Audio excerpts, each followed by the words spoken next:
से हीरो और हीरोइन, ये अभिनेता और अभिनेत्री अपने पेट के लिए चटक मटक करते हैं, डांस डूंस करते हैं, अच्छा मेकअप करके और फिल्म बनाते हैं। और ये भोले प्राणी युवा बच्चे उनको देख देख कर उनका वो मेरा फेवरेट हीरो है, वो मेरा फेवरेट हीरो है। टट्टू के फेवरेट है, बताओ। वह नाचा कूदा अपने पेट के लिए, तुम उसको उसके ऊपर आसक्त हो रहे हो। अब उनमें से कोई भी हीरो या हीरोइन, अभिनेता या अभिनेत्री हिसार में या बरवाला में आ जा, देखे इन जवान बच्चों की वहां समूह कितना कट हो जा, कितने इकट्ठे हो जाएंगे और न देखेंगे वो खड़ा इतनी 1 किलोमीटर दूर मंच पर, वो खड़ा वह खड़ी देख, और सारा दिन धक्के खा के वापस आ जा। बता के ले आए उसने देख के। तो उसके ऊपर बेमतलब हम आसक्त होने की बीमारी हमारा वहां लगी थी। यू काल तो खड़ा अपना कर्म फोड़ने के लिए एक पैर पर खड़ा होकर तपस्या कर रहा था, और हम इसको देखकर इस पर आसक्त हो गए, अंदर से इसको चाहने लग गए। जैसे ये बालक अनजान बच्चे इन चटक मटक करने वाले एक्टरों के ऊपर आसक्त हो जाते हैं, और सारा नकली काम। तो परमेश्वर ने आदेश दिया, आकाशवाणी की कि बच्चों तुम इसकी तरफ ना देखो, अपना सावधान रहो। लेकिन हम ऊपर से तो ऐसे सावधान हो गए, पर अंदर से चाहते रहे। वो तो अंतर्यामी है। जब इसने 70 युग तक तप किया, तब परमेश्वर कबीर जी ने पूछा कि बोल ज्योति निरंजन तू क्या चाहता है। इस काल ने कहा, ब्रह्म ने कहा, शरपुरुष ने कहा कि पिताजी ये स्थान मेरे लिए थोड़ा है, अलग से मुझे कुछ स्थान दे दो। तो परमेश्वर कबीर जी ने उसके 70 युग के बदले प्रतिफल में 21 ब्रह्मांड दे दिए। जैसे एक धनी पिता अपने पुत्र को 21 प्लाट दे दे उसके हिस्से के, अगले पकड़े। अब जब उसने 21 प्लाट मिल गए, 21 ब्रह्मांड मिल गए, इनमें कभी उसमें जा रहा है, कभी उसमें सैर सपट्टे कर रहा है। फिर इसने सोची इसमें कुछ कंस्ट्रक्शन हो, कुछ रचना हो इसमें।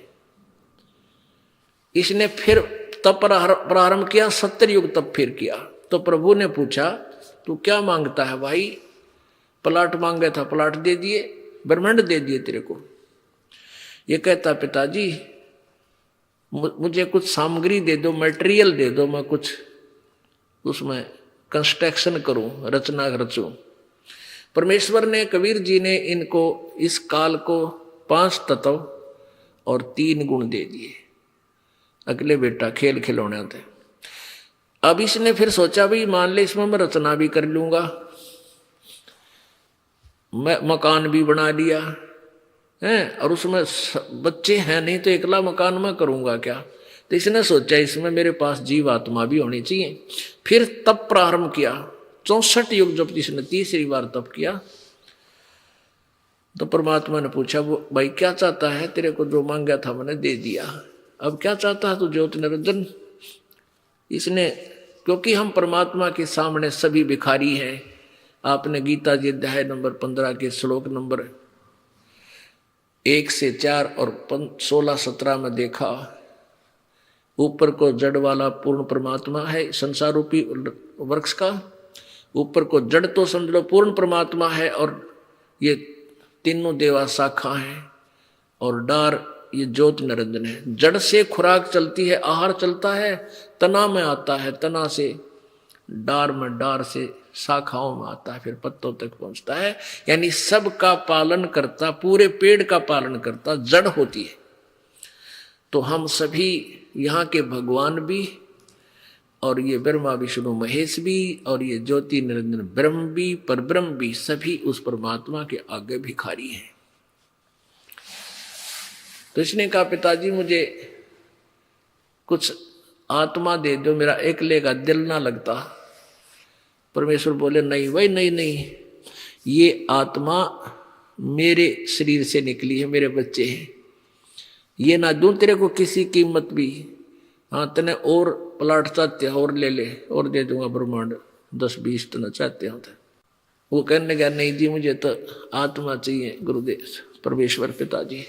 परमात्मा बोले भाई एक बात है, क्योंकि परमेश्वर अंतर्यामी थे, जान चुके थे कि ये आत्मा जो इस पर आसक्त होगी है ये पतिव्रता पद से गिर गई है, अब ये यहां रहने के योग्य नहीं रही और यहां से ये जाना ही उचित है, इनका ना ओरा ने भी खराब करेंगे। जैसे सेब खराब हो जाता है ना, एक सेब भरे टोकरे में तो समझदार व्यक्ति फल विक्रेता उस खराब सेब को रखे नहीं, बाहर फेंक देगा, दूर कर दे, दूसरी आने भी खराब ना कर दे। तो ये काल भी खराब हो लिया था, राम इसका साथ खराब हो गए। तब परमेश्वर ने कहा भी एक बात है ज्योति निरंजन, यदि कोई आत्मा सब इच्छा से तेरे साथ जाना चाहती है तो मैं उसको भेज सकता हूं, पूछ पता कर ले। अब ज्योति निरंजन ये ब्रह्म आ गया अपने पास, जो आज हम इस काल के जाल में फंसे पड़े हैं। इसने आकर कहा कि भाई मैंने पिताजी से ना, क्योंकि हम उसी परमात्मा से हमारी उत्पत्ति, उसी से ज्योति निरंजन ब्रह्म की, तो इसने कहा मैंने पिताजी से 21 ब्रह्मांड प्राप्त किए हैं तब करके, और वहाँ ऐसे बनाऊंगा, वहाँ महास्वर्ग बनाऊंगा, ब्रह्मलोक बनाऊंगा, ऐसे ऐसे सुंदर वृक्ष बाग लगाऊंगा, मेरे साथ चलोगे? तो हम तो पहले ही इसके ऊपर आसक्त हो रहे थे। हमने कहा सभी ने कि यदि पिताजी आज्ञा दे देंगे तो हम चल पड़ेंगे। तो ज्योति निरंजन ने कबीर परमेश्वर जी से कहा पिताजी कुछ आत्मा मेरे साथ चलने को तैयार है, आपकी आज्ञा चाहते हैं। परमात्मा बोले वह मेरे सामने हाँ भरवा दे, जो जाना चाहते हो फिर मैं भेज दूंगा। परमेश्वर कबीर जी और ये पूर्ण ब्रह्म और ये ब्रह्म दोनों आ गया आपके पास। आपसे पूछा कबीर जी ने, परमेश्वर जी ने, कि भाई कौन आत्मा इसके साथ जाना चाहता है? खड़े हाथ खड़ा करके सभी करती दे। अब उस समय तो हम सारे घबरा गए और चिंतित हो गए कि भाई अपने पिता के सामने कैसे कहूं हम इसके साथ जाना चाहते हैं। चुप सन्नाटा छा गया। परमेश्वर ने कहा रे ज्योति निरंजन, तू तो कह रहा था ये सभी चाहती है तेरे साथ जाना, कोई भी ना बोलता। तब एक आत्मा सबसे पहले खड़ा हुआ, सबसे पहले उसने डेयर किया, हिम्मत किया और कहा पिताजी मैं इसके साथ जाना चाहता हूं। फिर तो देखा देखी हम भी खड़े हो गए, कदे ये एकला लूट जाओ वहां पर। तो सभी जितने भी आज यहाँ असंख्य प्राणी फंसे पड़े हैं, ये सभी के सभी खड़े होकर दोनों हाथ खड़े कर मैं भी जाऊंगा, मैं भी जाऊंगा। परमात्मा बोला भाई ठीक है ज्योति निरंजन तू जा अपने ब्रह्मांडों में। ये पहले सतलोक में ही थे सारे ब्रह्मांड 21 के 21, और मैं इन सभी को अपने हिसाब से भेजूंगा तेरे पास, चल। और ज्योति निरंजन चला गया। परमात्मा ने, परमेश्वर कबीर जी ने, सतपुरुष ने सबसे पहले जिस आत्मा ने स्वीकृति दी थी उसको एक लड़की का रूप बना दिया, युवा लड़की, युवती। और हम सभी को बीज रूप में, आत्मा रूप में कति सूक्ष्म बना के और अपने वचन से उस लड़की के शरीर में प्रवेश कर दिया। उसका नाम धरा आदि माया, अष्टंगी। आगे चल के वो दुर्गा कहलाई, प्रकृति देवी भी उसी को कहते।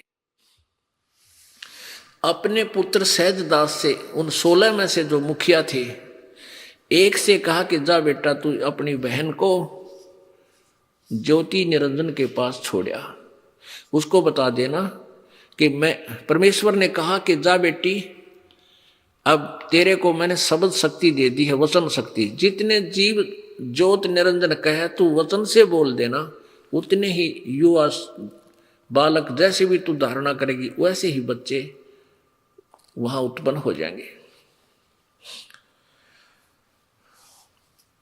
अब परमेश्वर ने अपने पुत्र सहजदास से कहा कि भाई तू जा और उसको बता देना ज्योति निरंजन को कि इस बहन के शरीर में, बेटी के शरीर में सभी जीवात्मा प्रवेश कर दी हैं जो तेरे साथ आना चाहती थी। और ये अपने वचन जितना तू कहेगा उतने जीव ये उत्पन्न कर देगी। एक बार वचन बोलेगी उतने ही सामने प्रकट हो जाएंगे। सहजदास ने जाके ज्योति निरंजन को बता दिया कि ये लड़की ये प्रकृति देवी है, परमात्मा कबीर जी ने निर्मित की है, उस आत्मा की जो सबसे पहले तेरे साथ आना चाहता था, और इसके शरीर में सभी आत्माएं हैं, ये अपने वचन से तेरे सब जो है ना उत्पत्ति कर देगी, मानव जितने तू प्राणी चाहोगा। यूं कह के वो तो आ गया। कौन? जोग जी को सहजदास। अब युवा होने के कारण लड़की का रंग रूप निखरा हुआ था। अब ज्योति निरंजन के मन में दोष आ गया और उसने उस लड़की के साथ बलात्कार करना चाहा। अपुण्यात्मा या बीमारी भी प्रत्येक प्राणी का है यहाँ, जो वहां से लगी थी, इस काल के लगी थी, और काल से ही आगे हम उत्पन्न हुए सारे, फिर दोबारा हमारे जो है ना बोरन हुए हम। तो लड़की ने देख लिया कि इसके मन में दोष आ गया, हाव भाव देखे उसके बकवादों के। तो प्रकृति देवी ने कहा कि ज्योति निरंजन तू बात सुन, तू मेरा बड़ा भाई, हमसे पहले तू अंडे में परमेश्वर कबीर जी के वचन से उत्पन्न हुआ है, और मैं तेरी छोटी बहन है, और बहन भाई का ये जुल्म महापाप है, तो ये दुष्कर्म ना करे मेरे साथ। मैं वचन से तेरे जीव उत्पन्न कर दूंगी जितने तू कहेगा। लेकिन उसने एक नहीं सुनी और हद से ज्यादा बढ़ गया, यानी लड़की को पकड़ना चाहा, आलिंगनबद्ध करना चाहा, बकवादों से मुंह खोल लिया। तो लड़की ने और कोई तरीका ना देखा अपनी इज्जत बचाने का, सूक्ष्म रूप धारण किया, इसके मुख के माध्यम से पेट में पहुंच गई, और वहां से पुकार की, हे परमपिता, हे परमेश्वर, हे गुरु पिताजी, मेरी रक्षा करो, मेरे साथ ऐसे ऐसे जो इसने करना चाहा, मैंने इसके पेट में शरण दे रखी है, मेरी रक्षा करो। अब परमात्मा कहते थारी होगी रक्षा, देखते जाओ कि एक रहेगा तुम्हारे साथ ही भी। अब परमेश्वर कबीर जी अपने पुत्र सहजदास का रूप बनाकर आए और कहा, सुन ले ज्योति निरंजन, तने जुल्म कर दिया इस सच्चे लोक में, ऐसा पाप, ऐसा अपराध। वो लड़की को उसका पेट चीर के लड़की बाहर निकाल दी, और पेट फिर ऐसा कैसा कर दिया। वचन में बहुत बड़ी शक्ति होती है, ये आध्यात्मिक साइंस सुप्रीम है, सबसे सर्वप्रिय होती है। तो लड़की को बाहर निकाल दिया, वो एज इट इज युवा होगी। निरंजन से कहा कि सुन ले आदेश परम पिता का, आज के बाद तेरा नाम काल होगा, 1 लाख मानव शरीरधारी प्राणी तू नित्य खाया करेगा, 1.25 लाख की उत्पत्ति करेगा, और निकल जाए यहां से, लेकर तेरे 21 ब्रह्मांड को आज से तुझे यहां से निष्कासित किया जाता है। अब वहां 21 ब्रह्मांड इतना कहते ही विमान की तरह चल पड़े। दुर्गा और काल दोनों इसके अंदर विराजमान थे। ये 16 शंख कोस की दूरी पर आकर ठहर गए, रुक गए, यानी यहां स्थिर हो गए, यहां फिर घूमना शुरू कर दिया उसी रेंज में। अब काल ने सोचा कि इसने जो करना था, मुझे जो दंड मिलना था वो मिल लिया, अब मैं मनमानी करूंगा। दुर्गा के साथ फिर उसने वही व्यवहार करना चाहा। दुर्गा ने फिर विनय किया कि मान जा मेरी बात, तू जुल्म ना करे। उसने हर तरीके से समझाना चाहा उस नालायक को कि पहले तो तू मेरा बड़ा भाई, मैं तेरी छोटी बहन, अब मैं तेरे पेट से बाहर आई हूं, तेरी बेटी होगी। तो बेटी और बाप का ये जुल्म अच्छा नहीं। मेरे पास शब्द शक्ति है, मैं तेरे जितने जीव तू कहेगा मैं बना दूंगी, उत्पन्न कर दूंगी। लेकिन इस काल ने कुछ नहीं देखा आगा पीछा। अब परमेश्वर कबीर जी ने एक और किया था कि इस लड़की को प्रजनन इंद्री नहीं लगाई थी। परमात्मा ये देखना चाहता था ये कहां तक गिर सकता है ज्योति निरंजन। तो इस काल ने अपने ही वचन शक्ति से, नख रेखा से, नाखूनों से ये प्रजनन इंद्री लगाई और फिर जबरदस्ती उससे शादी की। 3 पुत्र उत्पन्न किए। बड़े का नाम ब्रह्मा, बड़ा रजगुण ब्रह्मा, बीच वाला सतगुण विष्णु, और तीसरा तमगुण शिव।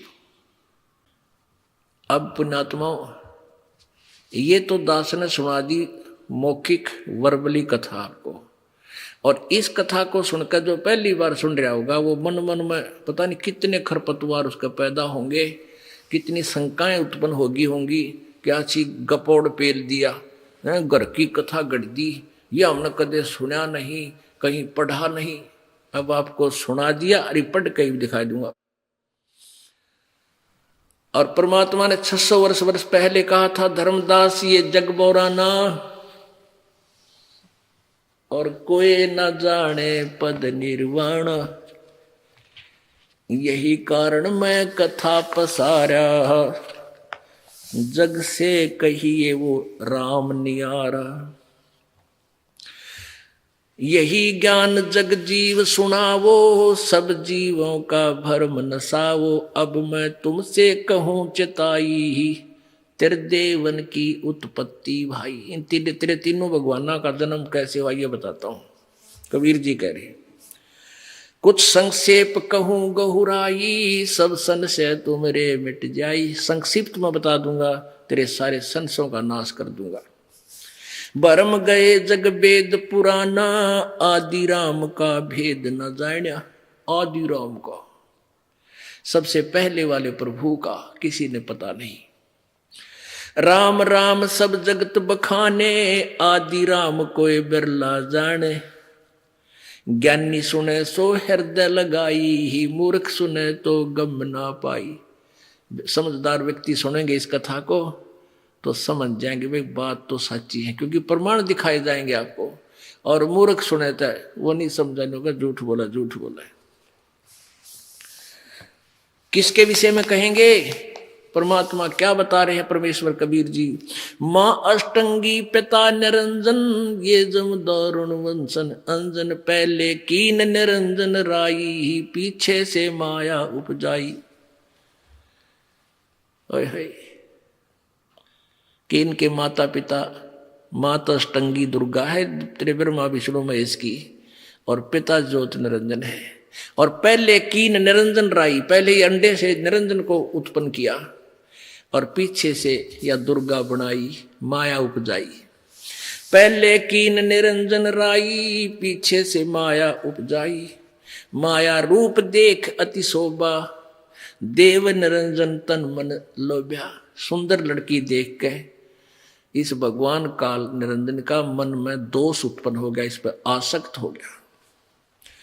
काम देव धर्मराय सताए है, देवी को तुरंत धर खाए। सेक्स वश होकर काल ने ये जुल्म किया। पेट से देवी करी पुकारा, साहब मेरा करो उभारा। काल के पेट में तो दुर्गा ने पुकार की है, परमात्मा मुझे बचाओ। टेर सुनी तब हम ता आए, अष्टंगी को बंद छुड़वाए। सतलोक में कीना दुराचारी, काल निरंजन दीन नकारी। इसलिए इसको वहां से निकाला कि इसने ऐसा दुराचार किया था वहां पर। माया समेत दिया भगाई, 16 शंख कोस दूरी पर आई। अष्टंगी और काल अब दोई, ये मंद कर्म से गए बिगोई। अपने मंदे कर्म थे, गंदे कर्मों के कारण ये दोनों डूब गए। दुर्गा क्यों डूबी की? सबसे पहले परमात्मा की विमुख हुई और काल पर आसक्त हुई, सबसे पहले स्वीकृति दी, और काल ने वहां ऐसा जुल्म किया, ये दोनों मंद कर्म से गए बिगोई। धर्मराय को हिकमत की ना, नखरेखा से भग कर लीना। काल ने अपने नाखूनों से स्त्री प्रजनन इंद्री लगाई दुर्गा के। धर्मराय की ने भोग विलासा, दुर्गा को रही तब आशा। गर्भवती हुई ये अष्टंगी। 3 पुत्र अष्टंगी जाए, ब्रह्मा विष्णु शिव नाम धराए। ओह, ये दुर्गा ने 3 पुत्र उत्पन्न किए, ब्रह्मा विष्णु महेश इनके नाम रखे गए। 600 साल पहले परमेश्वर कबीर जी ने ये अमृत ज्ञान दिया था, जो सदग्रंथों में आपके रूबरू किया जाएगा। और पुण्यात्माओं, ये अनाड़ी ऋषि, मह ऋषि व नकली ब्राह्मण जो क्या करते हो, तो जुला अशिक्षित दानक है, वो क्या जाने भगवान के बारे में, वो संस्कृत नहीं जानता। अरे ये संस्कृत जानना काट रहा की टाट, ना गीता का बेरा, ना वेदों का ज्ञान, ना पुराणों के बारे में जानकारी आज तक हमें नहीं दी गई। 3 पुत्र अष्टंगी जाए, ब्रह्मा विष्णु शिव नाम धराए। तीन देव विस्तार चलावे, इनमें यो जग धोखा खावे। ये काल के तीन पुत्र, ये देवता सतिथि, उत्पत्ति सतिथि और संहार करके कहते ये यहाँ का सारा डमडमा ये चला रहे हैं, और इन्हीं को भगवान मान के ये सारा जग इन्हीं में धोखा खा रहा है। पुरुष गम कैसे कोई पावे, काल निरंजन जग भरमावे। परमात्मा के बारे में कैसे जान सकते हैं? ये काल झूठे ज्ञान से इनको परिपूर्ण कर देता है, अपने दूत भेज भेज के। तीन लोक अपने सुत दीन्या, सोन निरंजन बासा लीन्या। अलख निरंजन सुन ठेकाना, ब्रह्मा विष्णु शिव भेद न जाना। अब ये क्या करता है कि जब ये पुत्र उत्पन्न होते हैं, दुर्गा से जन्म लेते हैं, इनको कोमा में भेज देता है, यानी इनको अचेत कर देता है। और ऐसे ही जब ये युवा होते हैं तब तक इनको अचेत रखकर ही इनकी परवरिश करता रहता है। युवा होते ही इनको सचेत कर देता है। इनको खुद नहीं मालूम हम कितने उत्पन्न हो गए, कौन हमारा पिता है, कौन हमारी माँ है। तो वो ज्योत निरंजन कहते हैं, उसको भी ये नहीं समझ सके कहाँ है वो आज तक। और परमात्मा बताओगे वो आपको न्यारा न्यारा दाना दाना गिन के। तीन देव सो उसको ढावे हैं, निरंजन का वह पार न पावे। आज तक ये ब्रह्म को खोज रहे हैं, ब्रह्मा विष्णु महेश तपस्या करके, वो ना पाता इनको। आखिर में ये लिख दे, सब कह देते हैं वो तो निराकार है, क्योंकि उसने कसम खाई है, उसने प्रतिज्ञा की है कि मैं कभी किसी के सामने प्रकट नहीं होऊंगा अपने वास्तविक रूप में। ऐसी कसम खाई है। आगे कहानी बताऊंगा। और ये प्रमाण गीता जी अध्याय नंबर 7 के श्लोक 24 और 25 में है कि काल कहता है ये मूर्ख मनुष्य समुदाय मेरे अटल अनुतम वो घटिया नियम को नहीं जानते कि मैं किसी के सामने एज इट इज रूप में, व्यक्त रूप में नहीं आता, मैं आकार में कभी नहीं आता, मैं गुप्त रहता हूं, अपनी माया से छुपा रहता हूं। अलख निरंजन बड़ा बटपारा, तीन लोग जीव कीन आहारा। ब्रह्मा विष्णु शिव नहीं बचाए, सकल खाए पुन धूर उड़ाए। तिनके सुत हैं तीनों देवा, अंदर जीव करते हैं सेवा। इन तीनों के कहते हैं, जिन दोनों के तीन पुत्र हैं, ब्रह्मा विष्णु महेश, और ये बूढ़ी आत्मा ज्ञानहीन प्राणी, इन को भगवान मान के इनकी पूजा करे। गुण तीनों की भक्ति में ये भूल पड़ो संसारे। कह कबीर निज नाम बिना कैसे उतरे पारे। गुण तीनों गुण का ये विस्तारा, धर्मदास मैं कहूं पुकारा। अब ये ज्ञान परमात्मा 600 साल पहले बताया करते कि ब्रह्मा विष्णु महेश के माता की माता अष्टंगी दुर्गा है और काल इनका पिता है। तो सिर फोड़ना हो जाया करते वो नकली गुरुआ के बकाए हुए जनता के, झूठा है, कपटी है, जुलाहा है, इसको मार दो, फूक दो, ये कर दो। और ब्रह्मा विष्णु महेश को ये नासवान बताता है। और वो नकली गुरु ब्राह्मण हमारे हिंदू धर्म के गुरु बताते थे कि ब्रह्मा विष्णु के कोई माता पिता नहीं, ये सर्वेश्वर महेश्वर मृत्युंजय कालंजय। आज तक ये ढंडोरा पीट रहे हैं, वह देख लो किसी भी टीवी चैनल में खोल के। अब इनका सबकी पोल खुलेगी, इनके पास जवाब नहीं रहेगा। ये छोड़ देंगे संताई कुछ दिनों के बाद, और बड़ी आत्मा पहचानेगी प्रभु को। अब आपको दास दिखाता है प्रत्यक्ष प्रमाण कि ब्रह्मा विष्णु महेश के माता पिता कौन है और कहाँ है वो प्रमाण। अपने ही पुराणों में। सबसे पहले आप जी को शिव पुराण दिखाते हैं, शिव महापुराण। ये देखिएगा, शिव महापुराण, संक्षिप्त शिव पुराण।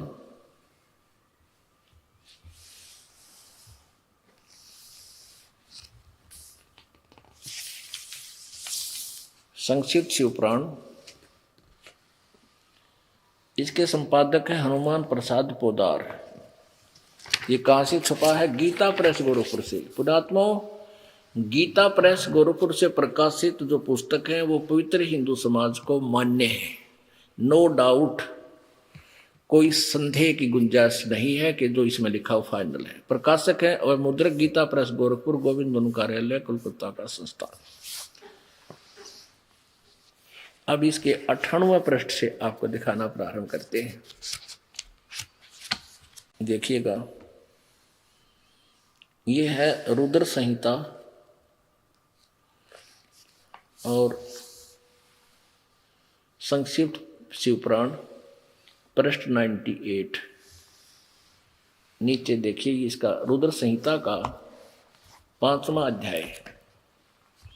अपने पुत्र नारद की यह बात सुनकर लोक पितामह ब्रह्मा वहां इस प्रकार बोले। 5वां अध्याय समाप्त हुआ। ये छठा प्रारंभ हुआ। ब्रह्मा जी ने कहा, ब्रह्मन देव शिरोमणे, तुम सदा समस्त जगत के उपकार में ही लगे रहते हो। तुमने लोगों के हित की कामना से ये बहुत उत्तम बात पूछी है। जिस समय समस्त चराचर जगत नष्ट हो गया था, सर्वत्र केवल अंधकार ही अंधकार था। न सूर्य दिखाई देते थे, न चंद्रमा, अन्य ग्रहों का और नक्षत्रों का भी पता नहीं था। न दिन होता था, न रात। अग्नि, पृथ्वी, वायु और जल की सत्ता भी नहीं थी। उस समय तत् ब्रह्म, इस श्रुति में जो सत सुना जाता है, एकमात्र वही शेष था। ये 99वें पृष्ठ पे आपने पढ़ा। अब 100 पे देखना।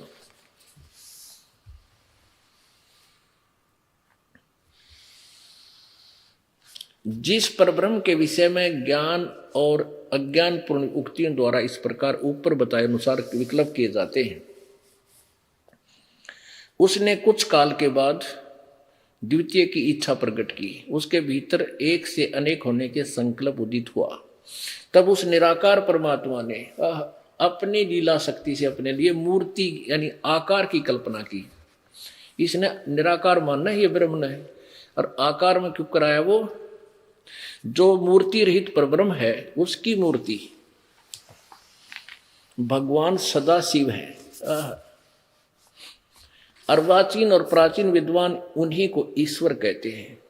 उसमें एकाकी रहकर स्वेच्छा अनुसार विहार करने वाले उन सदाशिव ने अपने विग्रह से यानी शरीर से स्वयं ही एक स्वरूप भूता शक्ति की सृष्टि की, जो उनके अपने श्रीअंग से कभी अलग होने वाली नहीं थी। ये ज्ञान ब्रह्मा जी दे रहे हैं। उस पराशक्ति को प्रधान प्रकृति गुणवती माया बुद्धि तत्व की जननी तथा विकार रहित बताया गया है। वह शक्ति अंबिका कही गई है। उसी को प्रकृति, सर्वेश्वरी और त्रिदेव जननी, तीनों देवताओं की माता, नित्य और मूल कारण भी कहते हैं। सदाशिव द्वारा प्रकट की गई उस शक्ति की 8 भुजाएं हैं। ये दुर्गा है, और इसमें लिखा है कि सदाशिव ने अपने शरीर से अपने विग्रह से ही एक शक्ति यानी दुर्गा की उस स्त्री की उत्पत्ति की। अब का ब्रह्मा ने, अब विचार सुनिए, परमेश्वर कबीर जी आए थे सर्वप्रथम 21 ब्रह्मांडा में। तो सबसे पहले काल के साथ उनका कहा सुनी हुई। उसके बाद ब्रह्मा के लोक में आए। ब्रह्मा को मालिक ने सृष्टि रचना सुनानी चाहिए। उसने कुछ तो परमात्मा से सुनी हुई वो कहानी, लेकिन बाद में त्याग दिया। काल ने उसको इतना दबाव दे दिया कि ये झूठा है, इसकी बातों में मत आना, अंदर प्रेरणा करके। तो ब्रह्मा ने कुछ तो परमात्मा से सुनी हुई बात और कुछ अपने गपौड़, वह सारे मिला के अपने से पहले की जो कथा सुनाई है, यानी जब ये कमल के फूल पर बैठा था, उत्पन्न हुआ, उससे पहले की जो कहानी है, ये कैसे बता रहा है? ये परमेश्वर कबीर जी से सुनी हुई कुछ अपनी मिला के, और उसके बाद फिर ये ठीक बोल रहा है। अब देखो, अपने विग्रह से सदाशिव यानी काल ने अपने शरीर से एक शक्ति की सृष्टि की, जो उनके श्रीअंग से कभी दूर होने वाली थी। उसी को पराशक्ति को प्रधान प्रकृति गुणवती माया बुद्धि तत्वों की जननी तथा विकार रहित बताया गया। वह शक्ति अंबिका कही गई है। और उसी को प्रकृति, सर्वेश्वरी, त्रिदेव जननी, नित्य और मूल कारण भी कहते हैं। सदाशिव द्वारा प्रकट की गई काल के शरीर से निकली हुई उस शक्ति के 8 भुजा हैं। यह अष्टंगी है। आगे देखो, नाना प्रकार के आभूषण उसके श्री अंगों की शोभा बढ़ाते हैं। वह देवी नाना प्रकार की गतियों से संपन्न है और अनेक प्रकार के अस्त्र शस्त्र धारण करती है कि वही? आगे देखो, एकाकिनी होकर भी वह माया संयोग वसात अनेक हो जाती है। जो वो सदाशिव है, वे जो सदाशिव है उन्हें परम पुरुष, ईश्वर, शिव, शंभु और महेश्वर कहते हैं। अब देखो 101 100 आपने पढ़ लिया। अब 101 पर, वे अपने सारे अंगों पर भस्म रमाए रहते हैं। उन काल रूपी ब्रह्म ने, सदाशिव कहो चाहे काल रूपी ब्रह्म कहो, एक ही समय शक्ति के साथ, ये नाथ नहीं है, शक्ति यानी दुर्गा के साथ शिवलोक नामक क्षेत्र का निर्माण किया। 21 में ये ब्रह्मांड के ऊपर ब्रह्मलोक में उस उत्तम क्षेत्र को काशी कहते हैं। वह परम निर्वाण का या मोक्ष का स्थान है जो सबके ऊपर विराजमान है। वे प्रिया और प्रियतम, शक्ति और शिव रूप, शिव यानी पति और पत्नी रूप में, शक्ति यानी दुर्गा और ये काल जो परमाणु स्वरूप है उस मनोरम क्षेत्र में नित्य निवास करते हैं। काशीपुरी परमानंद रूपणी है। मुने शिव और शिवा ने यानी काल और दुर्गा ने प्रलय काल में भी कभी उस क्षेत्र को अपने सानिध्य से मुक्त नहीं किया। आगे देखियो, देवर से एक समय उस आनंद वन में रमण करते हुए शिवा और शिव के मन में, दुर्गा और काल के मन में यह इच्छा हुई कि किसी दूसरे पुरुष की सृष्टि करनी चाहिए, यानी कोई बच्चा उत्पन्न कराए, जिस पर यह सृष्टि संचालन का महान भार रखकर हम दोनों केवल काशी में रहकर इच्छा अनुसार विचरे और निर्वाण धारण करें। ऐसा निश्चय करके शक्ति सहित दुर्गा के साथ सर्वव्यापी परमेश्वर शिव ने यानी काल ने अपने वाम भाग के 10वें अंग पर अमृत मल दिया, यानी पति पत्नी व्यवहार किया। और फिर तो वहां से एक पुरुष प्रकट हुआ, एक बालक उत्पन्न हुआ, उसका नाम के रखा। अब देखियो 102 पृष्ठ पे संक्षिप्त शिवपुराण। तदंतर संक्षिप्त सुनाएंगे। अब उस काल ने कहा, शिव ने कहा, वत्स व्यापक होने के कारण तुम्हारा विष्णु नाम विख्यात हुआ। अब ये 6वां अध्याय यहां समाप्त हो गया। अब रुद्र संहिता का 7वां यहां प्रारंभ होता है 103 पे। अब यहां ब्रह्मा जी कहते हैं देवर से, नारद को बता रहा है ब्रह्मा जी, तत्पश्चात कल्याणकारी परमेश्वर शाम सदाशिव ने पूर्ववत प्रयत्न करके मुझे अपने दाहिने अंग से उत्पन्न किया, यानी उसी तरह जैसे दुर्गा और काल ने दोनों के संयोग से विष्णु उत्पन्न हुआ, उसी तरह मेरी भी उत्पत्ति हुई। अपने आत्मा वही सदग्रंथ है जो परमात्मा 600 वर्ष पहले बताया करते, और ये संस्कृत के जानने वाले विद्वान कहलाने वाले अज्ञानी वह कहते थे ब्रह्मा विष्णु महेश तो अजर अमर है, इनके कोई माता पिता नहीं है। अब यहाँ आपने देखा कि अनुवादकर्ता ने थोड़ी सी गड़बड़ी कर दी।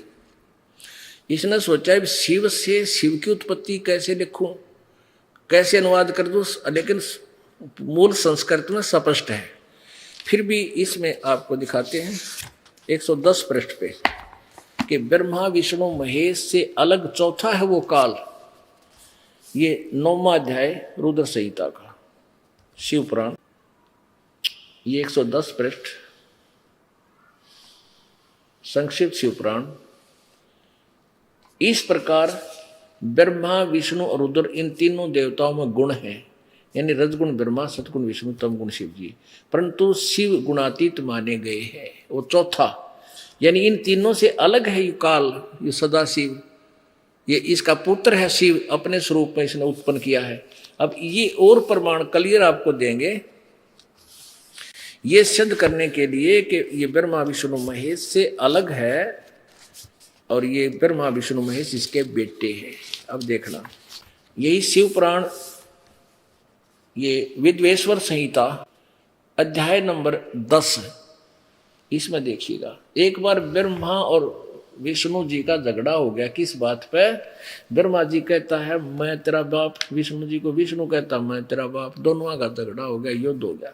तो इस काल ने इनके बीच में एक तेजों में स्तंभ खड़ा कर दिया, बहुत लंबा चौड़ा। ये लड़ना तो भूल गए, फिर इसके ऊपर नीचे जाके इसका भेद जानना चाहा इन्होंने। अब ज्यादा ना कह के हम सिर्फ अपना प्रसंग जारी रखेंगे। ब्रह्मा और विष्णु ने पूछा प्रभु उस काल से, सृष्टि आदि 5 कृत्यों के लक्षण क्या है, ये हम दोनों को बताइए।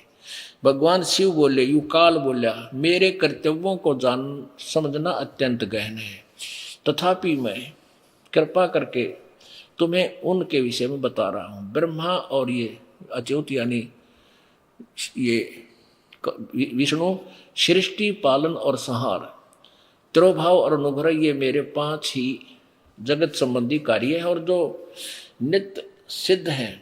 संसार की रचना का जो समय है, आरंभ है,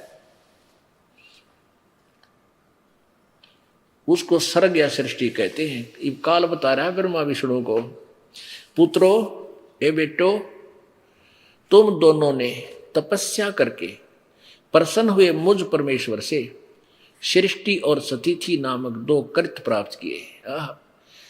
सृष्टि ब्रह्मा को, सतिथि विष्णु को, और फिर क्या कहे, ये दोनों तुम्हें बहुत प्रिय है। और इसी प्रकार मेरी विभूति स्वरूप रुद्र और महेश्वर में, अब देखो 2 तो ये ऊपर ब्रह्मा विष्णु हो गए और ये महेश्वर, रुद्र और महेश्वर ये न्यारे हो गए। मेरी विभूति स्वरूप रुद्र और महेश्वर में 2 अन्य उत्तम करते हो, संहार और तिरोभाव, मुझसे प्राप्त किए, परंतु अनुग्रह नामक कृत दूसरा कोई नहीं पा सकता। रुद्र और महेश्वर ने अपने कर्तव्यों को नहीं भूला, इसलिए मैंने इनके लिए अपना समानता प्रदान की। अब ये क्या कहता है कि वे रूप और वेश, कर्तव्य, वहन, आसन और आयुध आदि में मेरे ही समान ही हैं। रुद्र और महेश्वर कहते, काल कहता मेरे समान है, मेरे जैसे ये वेशभूषा रखते हैं, लेकिन मैं इनसे न्यारा हूं। मैंने पूर्व काल में अपने स्वरूप भूत मंत्र का उपदेश किया था, जो ओंकार के रूप में प्रसिद्ध है। वह मंगलकारी मंत्र है। सबसे पहले मेरे मुख से ओंकार प्रकट हुआ था, ओम नाम, जो मेरे स्वरूप का बोध कराने वाला है। ओंकार वाचक है, मैं वाच्य हूँ। यह मंत्र मेरा स्वरूप ही है। प्रतिदिन ओंकार निरंतर स्मरण करने से मेरा ही सदा स्मरण होता है। सिद्ध हो गया कि ओम मंत्र इस काल का है। इन सभी अवयवों से एकीभूत होकर परवण यानी ओम नामक एक अक्षर हो गया। गीता जी अध्याय नंबर 8 के श्लोक नंबर 13 में गीता ज्ञानदाता काल श्री कृष्ण में प्रवेश करके बोल रहा है, ओम इति एक अक्षरम व्यवहारन माम अनुसमरण ये प्रयाति तदम देहम सयाति परमागतिम। इसे सिद्ध हो गया कि ये काल है, ब्रह्म है, और ब्रह्मा विष्णु इसके पुत्र है। पुण्यात्माओं, अब आगे आपको कहां दिखाएं? अब देवी दुर्गा पुराण में दिखाते हैं। इस देवी पुराण में अब ये क्या कारण है, ये क्या करता है, थोड़ा सा वर्बली मौखिक सुनाएंगे, फिर ये पवित्र पुराण आपके रूबरू करेंगे। ये क्या करता है काल? इसने अपने एक ब्रह्मांड के ऊपर कति सर्वोपरि स्थल पर एक ब्रह्मलोक बना रखे है। उसमें नकली अलखलोक, नकली सतलोक और अगामी लोक और अकय लोक, अनामी लोक की रचना कर रखी है कि कहीं कभी कोई आके और ऊपर के लोकों के बारे में बताएगा तो ये भोली आत्मा, मैं उनको यहीं सेट कर लूंगा, उनको बहका दूंगा, ये अलखलोक है, ये अगम लोक है, अनामी लोक है, ये सतलोक है। और उससे भी पार इसने वो जिसको काशी बताया है वो स्थान बना रखे। ये क्या करता है? इसने आपको एक चित्र दिखाते हैं एक ब्रह्मांड का, उसके बाद ये आपके सारी कहानी समझ में आवेगी। एक ब्रह्मांड का लघु चित्र देखें। ये देखिएगा एक ब्रह्मांड का लघु चित्र। ये एक ब्रह्मांड का एक लघु चित्र, ये देखिएगा।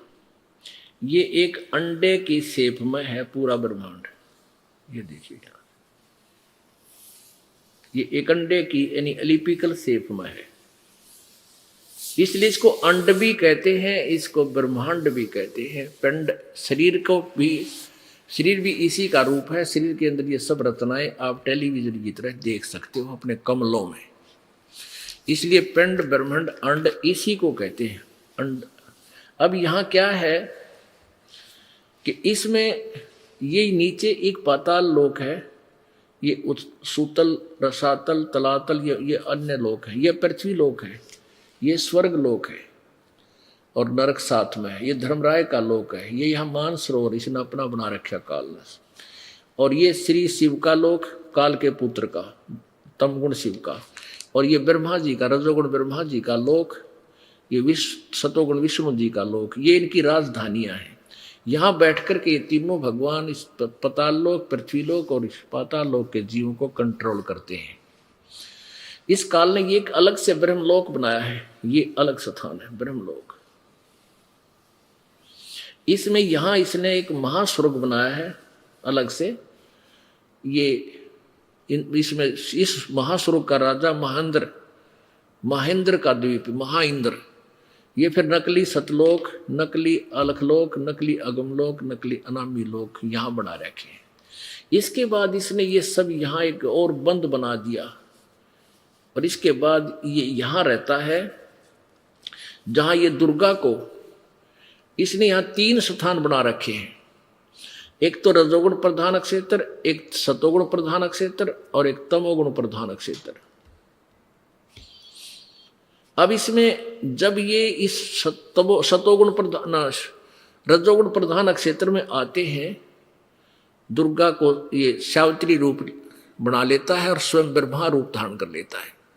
तो इस वेशभूषा में ये दोनों होते हैं, तो इन दोनों के संयोग से जो पुत्र उत्पन्न होता है वो रजोगुण युक्त हो जाता है और उसका नाम ये ब्रह्मा रख देते हैं। ये एक एक गुण युक्त कैसे बनाए जाते हैं, ये स्थान अब ध्यान से सुनिए। जैसे एक मकान में और 3 कमरे हों, 3 कक्ष रूम हो, उस एक कमरे में तो साधु संत फकीरों के भक्तों के चित्र लगे हों, वहां जाते ही आपका स्वभाव एकदम शांत और बहुत ही विकार रहित बन जाता है, बिल्कुल शांत हो जाते हो।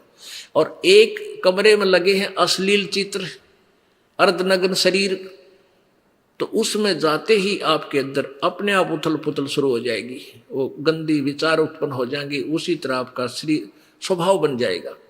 और तीसरे में लगा रखे हैं इन देश भगत क्रांतिकारी और शूरवीरों के चित्र, वहां जाते आपका शरीर उसी तरह गर्म होने लग जाएगा और उनकी इतिहास याद करके आपके अंदर कुछ समय के लिए तो उसी तरह की भावना बन जाएगी। तो इस काल ने 3 स्थान बना रखे ऊपर, सबसे ऊपर ब्रह्मांड में, वहां कोई नहीं जा सकता इसके आगे हुक्म बिना, दुर्गा भी नहीं जा सकती, जब ये चाहता है तब उसको वहां बुला लेता है। अब वहां इसने 3 स्थान बना रखे, एक रजोगुण प्रधान क्षेत्र और एक सतोगुण प्रधान क्षेत्र, एक तमोगुण प्रधान क्षेत्र। जब ये रजोगुण प्रधान क्षेत्र में दोनों रहते हैं तो वहां ये स्वयं जैसा आपने ब्रह्मा के चित्र देखा ऐसा रूप बनाता है और दुर्गा को भी सावित्री रूप में रखता है। इन दोनों के योग संयोग से पति पत्नी व्यवहार से जो पुत्र उत्पन्न होता है वो ऑटोमेटिकली उसी स्वभाव का हो जाता है और उसको अचेत कर देते हैं, बेहोश कर देते हैं और अलग से रख लेते हैं और फिर उसको परवरिश करते रहते हैं। जब युवा होता है तब उसको सबको सचेत इकट्ठा करते हैं। और जिस समय ये सतोगुण प्रधान क्षेत्र में होते हैं वहां ये विष्णु रूप धारण कर लेता है, दुर्गा को लक्ष्मी रूप धारण कराता है और उस समय इनके संयोग से जो पुत्र उत्पन्न होता है वो उसी सतोगुण से युक्त हो जाता है।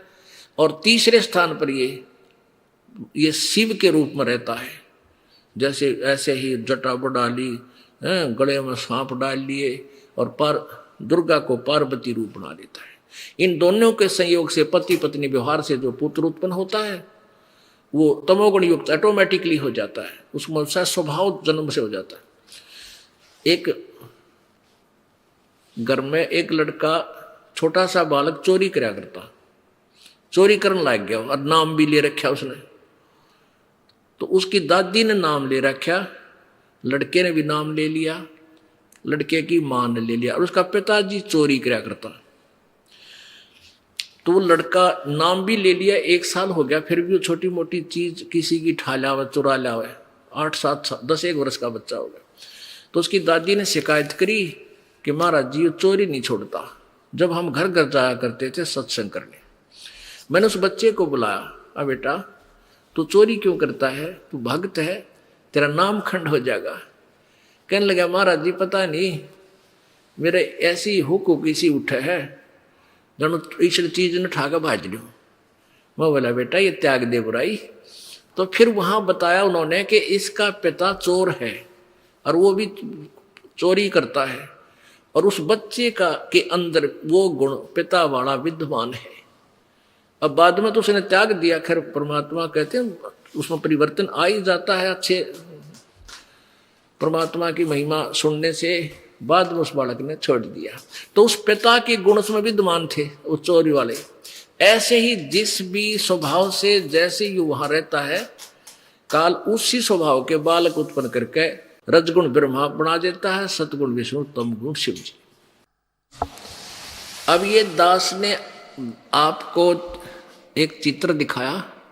अब ये श्रीमद देवी भागवत आपका आराम तो समझ में आ जाएगी। अब देखना पुण्यात्माओं, ये इतना प्रयत्न ये दास तो कर रहा है आपको संशय रहित करने के लिए, और जब तक आप संशय रहित नहीं होगे आप भक्ति नहीं कर सकते। कोई ना कोई काल का दूत आपने ऐसा बिगाड़ देगा, ऐसी गप्पे मारेगा और आपको भक्ति से दूर कर देगा। ये दास चाहता है कि आपको ऐसा मास्टर बना दूं, चाहे ब्रह्मा विष्णु महेश भी आ जा खुद, तो भी आपने कहोगे नहीं महाराज जी हमने ज्ञान प्राप्त हो गया। आपने चाहिए था जाओ हमारे साथ, आपने कल्याण कराना तो हमारे साथ आओ। हम आपके ज्ञान से संतुष्ट नहीं हो सकते किसी सूरत में। अब देखो श्रीमद देवी भागवत, अब देखिएगा श्रीमद देवी भागवत गीता प्रेस गोरखपुर से प्रकाशित वही है जो पहले आपको दिखाई। ये बार बार दिखाना इसलिए आवश्यक है क्योंकि ये फिल्म बनकर जाएगी, सीडी बन रही है और भक्तों के पास जाएगा। संपादक हनुमान प्रसाद पोदार, चिमनलाल गोस्वामी। तो कोई किसी सीडी को देख पाओगा, कोई किसी को ना देख पाएगा, तो प्रत्येक में प्रमाण हो तो शीघ्र समझ में आएगा। प्रकाशक एवं मुद्रक गीता प्रेस गोरखपुर, गोविंद भवन कार्यालय कोलकाता का संस्थान। अब इसके तीसरे सकंद में पृष्ठ नंबर 113 से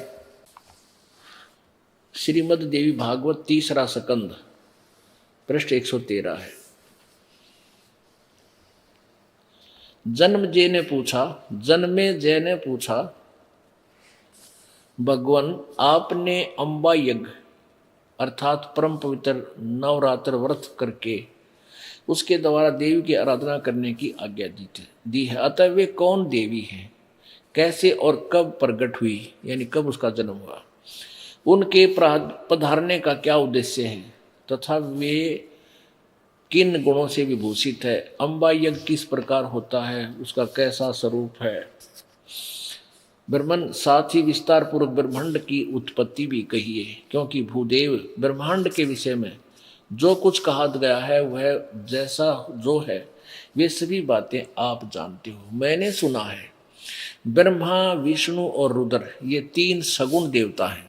अब स्पष्ट कह रहा है, ये जन्मेजय व्यास जी से पूछ रहा है कि मैंने सुना है ब्रह्मा विष्णु और रुद्र यानी महेश ये सगुण देवता है, यानी रजगुण ब्रह्मा है, सतगुण विष्णु, तमगुण शिव जी। आगे देखो, कर्म से सृष्टि पालन और संहार कार्य का उत्तरदायित्व इन पर रहता है। परमानंद पराशर नंदन व्यास जी, अब मैं इनके विषय में विस्तार पूर्वक सुनना चाहता हूं, आप बतलाने की कृपा करें।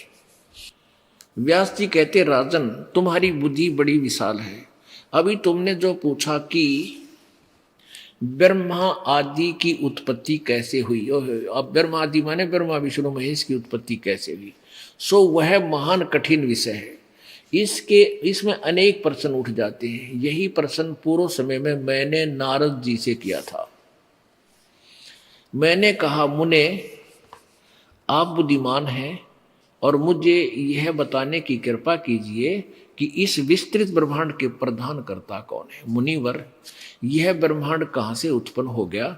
दिविजवर, साथ ही यह भी बताइए कि यह ब्रह्मांड विनाशशील है अथवा रहने वाला। इसकी रचना करने वाला, इसकी रचना करने वाला 114 पृष्ठ, करने वाला कोई एक है अथवा अनेक है।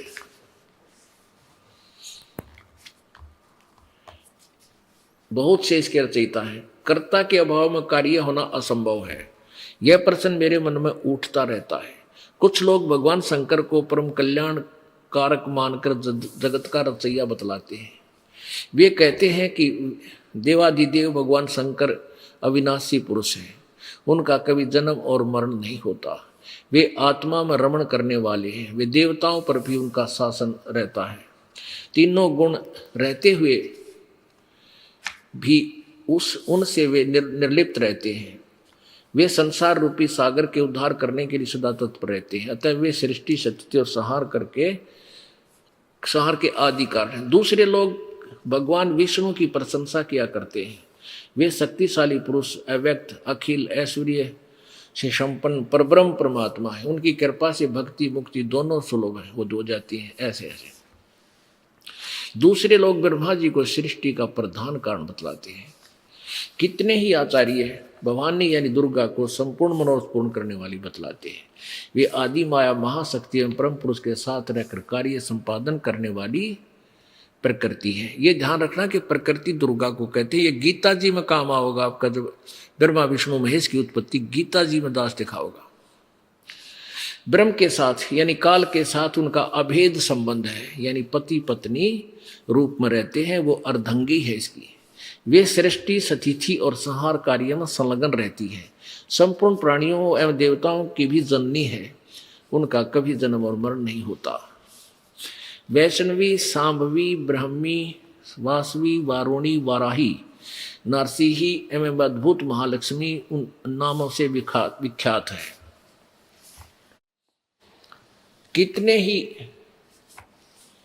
कितने श्रेष्ठ मुनि कहते हैं कि जो निरंजन, निराकार, निर्लेप, निर्गुण, अरूप एवं व्यापक ब्रह्म है, उनसे जगत की सृष्टि हुई है।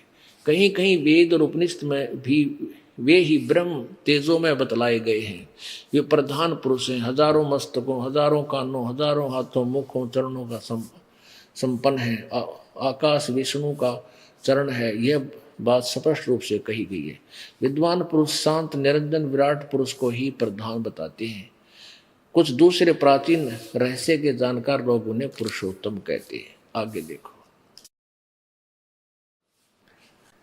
नारद जी कहने लगे, यहां देखिए 115 पे, ये आप यहीं पढ़ रहे थे, अब यहाँ नारद जी कहने लगे, व्यास जी, प्राचीन समय में एक समय की बात है, यही संदेह मेरे हृदय में उत्पन्न हो गया था। तब मैंने, यानी नारद जी कह रहे हैं, व्यास जी जो तूने पूछा आपने वही मैं बता रहा हूं कि मेरे भी ये शंका उत्पन्न हो गई थी, मैंने अपने पिता ब्रह्मा से पूछा था। नारद जी कहते हैं, व्यास जी प्राचीन समय की बात है, उसी यही संदेह मेरे हृदय में भी उत्पन्न हो गया था। तब मैं अपने पिता अमित तेजस्वी ब्रह्मा जी के स्थान पर गया। उनसे इस विषय में, जिस विषय में तुम मुझसे पूछ रहे हो, उसी विषय में मैंने पूछा। कहा, पिताजी आप संपूर्ण ब्रह्मांड, यह संपूर्ण ब्रह्मांड कहाँ से उत्पन्न हुआ? विभो, आपने सम्यक प्रकार से इसकी रचना की है, या तो क्या आपने इसकी रचना की है अथवा विष्णु इसके इस विश्व के रचयिता हैं, या शंकर ने इसकी सृष्टि की है। जगत प्रभु, आप विश्व के आत्मा हैं, सच्ची बात बताने की कृपा करें। देखियो, अब नारद जी ने पता है क्या सच्ची बतानिया कोई नहीं। नारद पिताजी भी गपोड़ पे लगा, तन्यों का है, पिताजी सच्ची बताइए, कदे झूठ मिला दे। अब जब तक इंसान के पास पूरा ज्ञान नहीं होगा, कहीं ना कहीं तो झूठ मिलानी पड़ेगी उसने। तो इसलिए नारद जी कहे, सच्ची बात बताइए, कदे गपोड़ पेल दो। ये देख, सच्ची बात बताने की कृपा करें। किन देवताओं की पूजा करनी चाहिए तथा कौन देवता सबसे बड़ा है? ब्रह्मा जी ने कहा, बेटा इस प्रश्न का मैं क्या उत्तर दूं, यह प्रश्न बड़ा ही जटिल है। महाभाग तुम भगवान विष्णु से इसका समुचित समाधान पा सकते हो। फिर भी महामते, इस संसार में कोई भी रागी पुरुष ऐसा नहीं है जिससे यह रहस्य विदित हो। जिसे जो त्यागी, अहंकार रहित एवं ईर्षा शून्य है, वही इसके रहस्य को जान सकता है। फिर भी बताता है ब्रह्मा, क्या बता रहा है? पूर्व काल में जल ही जल था, सर्वत्र जल ही जल था, स्थावर जंगम जितने प्राणी हैं उनमें कोई भी नहीं थे। तब कमल से मेरी उत्पत्ति हुई। उस समय मुझे सूर्य, चंद्र, वृक्ष तथा पर्वत, कोई भी वस्तु, कोई भी दिखाई नहीं पड़े। 116 पृष्ठ पे कोई नहीं दिखाई पड़े। मैं कमल की कणका पर बैठकर विचार करने लगा, उस अगाध जल में मैं कैसे उत्पन्न हो गया, कौन मेरा रक्षक है, तथा इस प्रलय काल में सृष्टि और संहार करने वाला कौन विशिष्ट पुरुष है। कहीं भी स्पष्ट रूप से भूमि भी नहीं दिखाई देती जिस पर यह जल टिका हो। यह कमल कैसे उत्पन्न हो गया? यों विचार करके मैं जल में उतरा। 1000 वर्ष तक पृथ्वी की खोज करता रहा, अन्वेषण करता रहा। इस पर भी मुझे उस जल का कहीं और छोर नहीं मिला। इतने में आकाशवाणी हुई, तप करो तप करो। इस काल ने ये और एक खूंटा ठोक दिया, यह इसको कह दिया कि तप करो तप करो। तब मैंने तपस्या आरंभ कर दी। कमल पर बैठकर ही 1000 वर्ष तक मैं तप करता रहा। फिर उसी समय सृष्टि करो, ऐसी आकाशवाणी सुनाई पड़ी। उसे सुनकर मैं बड़े आश्चर्य में पड़ गया। सोचा कि किसकी सृष्टि करूं अथवा मेरा क्या कर्तव्य है।